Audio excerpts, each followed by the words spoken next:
नमस्कार दोस्तों, आपका स्वागत है। आप सुन रहे हैं इतिहास की बातें पॉडकास्ट और मैं आपका दोस्त सुरेंद्र।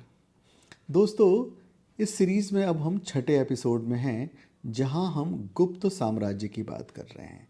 जी हाँ, भारत का गोल्डन एज। और आज हम एक विदेशी यात्री की नज़र से गुप्त साम्राज्य की कहानी को समझने का प्रयास करेंगे। दोस्तों, यह कहानी है चीनी यात्री फाहियान की, जिन्होंने गुप्त साम्राज्य के दौरान भारत की यात्रा की और अपनी यात्रा वृत्तांत लिखा। फाहियान के लेखन से हमें उस समय के भारतीय समाज, धर्म, प्रशासन और सांस्कृतिक प्रमाण मिलते हैं।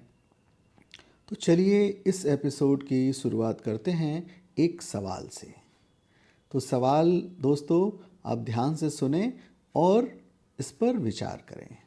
सवाल है, फाहियान द्वारा लिखित यात्रा वृतांत गुप्त साम्राज्य की सांस्कृतिक, धार्मिक और सामाजिक स्थिति को किस प्रकार दर्शाता है? यह सवाल का जवाब हम फाहियान की यात्रा विवरण में खोजने की कोशिश करेंगे। एक सवाल और ले सकते हैं, फिर अपनी बात को शुरुआत करें कि फाहियान के भारत आने का उद्देश्य क्या था और उसकी यात्रा का महत्व भारतीय इतिहास में क्यों है। दोस्तों, इन प्रश्नों के जवाब खोजते हैं। तो अगर प्रश्न आपसे मिस हो गया है तो दोबारा से सुनिए और हम आगे बढ़ते हैं। फाहियान एक बौद्ध भिक्षु था और विद्वान था, जो चीन के जियान शहर से आया था। फाहियान का भारत आने का मुख्य उद्देश्य बौद्ध धर्म ग्रंथों और बौद्ध धार्मिक स्थलों का अध्ययन करना था। फाहियान ने लगभग 399 से लेकर 414 ईस्वी के बीच भारत की यात्रा की। ये वह समय था दोस्तों, जब गुप्त साम्राज्य अपने स्वर्ण युग के शिखर पे था और चंद्रगुप्त सेकंड विक्रमादित्य का शासनकाल चल रहा था। उनकी यात्रा केवल धार्मिक उद्देश्यों तक सीमित नहीं थी। उन्होंने भारतीय समाज, धर्म और प्रशासन का गहन अध्ययन किया और उसे अपनी कृति का नाम है उनके फोगुओ जी, या record of the Buddhist kingdoms. मैं फिर रिपीट कर रहा हूँ, इसका चाइनीज़ नाम है फोगुओ जी और इंग्लिश में इसका जो ट्रांसलेशन हुआ है ऑथेंटिक, वो ट्रांसलेशन हुआ है record of the Buddhist kingdoms. इस नाम से लिपिबद्ध किया। यह ग्रंथ भारतीय इतिहास के अध्ययन के लिए आज भी एक महत्वपूर्ण स्रोत है। दोस्तों, अगले सवाल पर आते हैं और अपनी यात्रा को जारी रखते हैं। तो अगला सवाल ध्यान से सुनिए, फिर इसका उत्तर खोजते हैं कि फाहियान ने अपनी यात्रा के दौरान किन किन स्थलों का वर्णन किया है और इन स्थलों का गुप्त साम्राज्य में क्या महत्व था। अर्थात फाहियान ने अपनी यात्रा के दौरान किन किन स्थानों की यात्रा की और गुप्त साम्राज्य में इनका क्या महत्व था। दोस्तों, इसके उत्तर की तलाश करते हैं। तो फाहियान ने चीन से भारत तक एक लंबी यात्रा की, जिसमें उन्होंने कई ऐतिहासिक और सांस्कृतिक स्थलों का दौरा किया। इस यात्रा मार्ग में उन्होंने गांधार, सबसे पहला नाम आप याद रखें गांधार का। तो ये वर्तमान पाकिस्तान और अफ़गानिस्तान के क्षेत्र में है, जो उस समय बौद्ध कला और संस्कृति के लिए प्रसिद्ध था। तो गांधार, इसके बाद ज्योग्राफिकली ही आगे चलते हैं ताकि आपको याद रहे। तो शुरुआत करते हैं गांधार से। गांधार से ही लगा हुआ तक्षशिला। तक्षशिला भारतीय शिक्षा का प्रमुख केंद्र रहा था। फिर वहाँ से पाटलिपुत्र गुप्त साम्राज्य की राजधानी। फिर कौशाम्बी एक प्रमुख व्यापारिक और धार्मिक केंद्र था। फिर वहाँ से श्रावस्ती, भगवान बुद्ध के जीवन से जुड़ा एक महत्वपूर्ण स्थल है श्रावस्ती। और फिर बोध गया जहाँ भगवान बुद्ध ने ज्ञान प्राप्त किया था। तो दोस्तों, फायान ने इन स्थानों पर बौद्ध विहारों यानी कि मॉनेस्ट्रीज, स्तूपों और धार्मिक स्थलों का अध्ययन किया। उसकी वास्तुकला और धार्मिक गतिविधियों का वर्णन भी किया है, वो जहाँ जहाँ भी इन लोकेशंस पर गया। दोस्तों, तो इस प्रश्न का उत्तर आप चाहें तो लिख लेंगे। अब हम अगले प्रश्न की तरफ बढ़ते हैं और एपिसोड को आगे बढ़ाते हैं। अगला प्रश्न है, फाहियान ने गुप्त साम्राज्य के सामाजिक और धार्मिक जीवन को किस प्रकार वर्णित किया है? फिर से रिपीट करता हूँ, फाहियान ने गुप्त साम्राज्य के सामाजिक और धार्मिक जीवन को किस प्रकार वर्णित किया है? दोस्तों, फाहियान के लेखन में गुप्त साम्राज्य के समाज और धार्मिक जीवन का विस्तृत चित्रण मिलता है।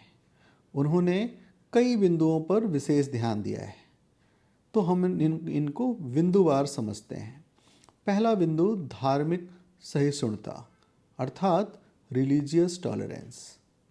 इस बारे में वो लिखते हैं, गुप्त साम्राज्य में बौद्ध धर्म, हिंदू धर्म और जैन धर्म का सहअस्तित्व था। सहअस्तित्व का मतलब को एग्जिस्टेंस था। समाज में धार्मिक सहिष्णुता थी और लोग अपने धर्म का पालन स्वतंत्र रूप से करते थे। तो ये बिंदु है उनका रिलीजियस टॉलरेंस पे। फिर अगले बिंदु पर आते हैं लॉ एंड ऑर्डर पे, अर्थात न्याय और कानून व्यवस्था। फाहियान ने लिखा है कि गुप्त साम्राज्य में अपराध दर बहुत कम थी, लोग ईमानदार थे और शासन, कानून और व्यवस्था बनाए रखने में सक्षम था। तो काफ़ी तारीफ की है लॉ एंड ऑर्डर की। अगला बिंदु आप बनाएं या आप कहें आर्थिक समृद्धि के बारे में। तो उन्होंने इकोनॉमिक प्रॉस्पेरिटी पे क्या लिखा है? तो गुप्त साम्राज्य में व्यापार और कृषि फल फूल रहे थे। फाहियान ने भारतीय बाजारों को समृद्ध और सोने चांदी के सिक्कों की प्रचुरता का वर्णन किया है। उन्होंने कहा है कि भारतीय बाजार सोने चांदी के सिक्कों से भरे होते थे, कृषि फल फूल रहा था। तो आर्थिक समृद्धि अर्थात इकोनॉमिक प्रॉस्पेरिटी को भी उन्होंने अपने लेख में उजागर किया है और इसकी काफ़ी तारीफ की है। आज चौथा और अंतिम बिंदु बना सकते हैं इम्पैक्ट ऑफ बुद्धिज़्म अर्थात बौद्ध धर्म का प्रभाव। इसने लिखा है कि हालांकि गुप्त काल में हिंदू धर्म का पुनर्जागरण हो रहा था, फिर भी बौद्ध धर्म का प्रभाव बना रहा। बौद्ध मठ और स्तूप सांस्कृतिक व धार्मिक केंद्र थे। तो इम्पैक्ट ऑफ बुद्धिज़्म ये जानना बहुत ज़रूरी है। कई बार कुछ विद्वान इस काल को, गुप्त काल को, ये कहते हैं कि यह हिंदू धर्म के पुनर्जागरण का काल था और इसमें बौद्ध धर्म को बहुत हानि हुई। लेकिन फाहियान के लेख के अध्ययन करने के बाद ऐसा कहना सही प्रतीत नहीं होता है। ये सच है कि इस समय हिंदू धर्म का पुनर्जागरण हुआ, लेकिन अभी जैसा मैंने कहा धार्मिक सहिष्णुता और सहअस्तित्व का भाव तो बना ही था, जैसा फाहियान अपने लेख में बता रहे हैं। खैर, चलिए अब हम आगे बढ़ते हैं। तो अगला सवाल है, फाहियान के अनुभवों से गुप्त साम्राज्य की शांति और सांस्कृतिक समृद्धि का क्या पता चलता है? तो दोस्तों, फाहियान ने अपनी यात्रा के दौरान गुप्त साम्राज्य के शांतिपूर्ण माहौल का उल्लेख किया है। उन्होंने पाटलिपुत्र की सड़कों और प्रशासन की व्यवस्था को सुव्यवस्थित बताया। उन्होंने बौद्ध स्थलों जैसे बोध गया और श्रावस्ती की धार्मिक गतिविधियों और समारोहों का भी वर्णन किया है। उनका कहना था कि बौद्ध साम्राज्य में धार्मिक स्थलों को संरक्षण और सम्मान प्राप्त था। दोस्तों, फाहियान ने गुप्त समाज में महिलाओं की स्थिति का भी उल्लेख किया है। उन्होंने देखा कि महिलाएं धार्मिक और सामाजिक कार्यों में लिप्त रहती थीं, लेकिन उनका मुख्य ध्यान घरेलू जिम्मेदारियों पर ही था। दोस्तों, अब हम इस एपिसोड के अंतिम भाग में हैं और एक सवाल और ले लेते हैं। और इस सवाल ये बन सकता है फायान के ऊपर कि फायान का यात्रा वृत्तांत भारतीय इतिहास के अध्ययन के लिए क्यों महत्वपूर्ण है। तो दोस्तों, फायान ने अपने अनुभवों को फुगोजी नामक ग्रंथ में संकलित किया। इस ग्रंथ में गुप्त साम्राज्य की सांस्कृतिक, धार्मिक और सामाजिक स्थिति का वर्णन है। यह ग्रंथ न केवल बौद्ध धर्म के प्रचार को समझने में मदद करता है, बल्कि यह गुप्त काल के जीवन का एक प्रामाणिक स्रोत है। फायान का लेखन भारतीय इतिहास के साथ साथ एशियाई इतिहास को जोड़ने वाली एक महत्वपूर्ण कड़ी है। दोस्तों, ये जानना भी बहुत रोचक होगा कि फायान का भारतीय इतिहास में क्या योगदान है और उसके लेखन का क्या प्रभाव रहा। तो दोस्तों, फायान का जो यात्रा वृत्तांत है वो हमें गुप्त साम्राज्य के स्वर्ण युग की एक झलक देता है। उनकी लेखनी न केवल भारतीय समाज की प्रशंसा करती है, बल्कि उसमें उन धार्मिक और सांस्कृतिक पहलुओं का भी वर्णन है जो भारत को उस समय एक वैश्विक सांस्कृतिक केंद्र बनाते थे।